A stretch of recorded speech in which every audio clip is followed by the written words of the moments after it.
زمین پر موجود جنت کا پتھر جسے چھونے سے بیماریاں بھی دور ہو جاتی۔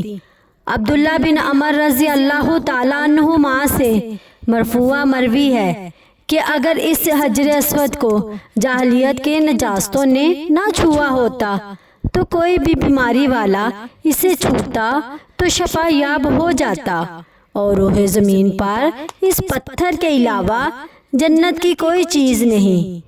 اس حدیث میں حجر اسود کی عظمت بیان کی گئی ہے کہ یہ جنت سے آنے والا مبارک پتھر ہے۔ نبی کریم صلی اللہ علیہ وآلہ وسلم نے فرمایا کہ اگر جاہلیت کے لوگوں کے گناہوں اور ناپاکیوں نے اسے نہ چھوا ہوتا تو اللہ کے حکم سے اسے چھونے والا شفا پا لیتا۔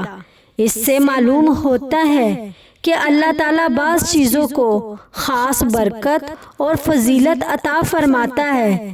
حجر اسود آج بھی مسلمانوں کے لیے محبت، عقیدت اور جنت کی یاد کی ایک عظیم نشانی ہے۔ جب جنت کا ایک پتھر اتنا عظیم ہے تو جنت کتنی حسین ہوگی۔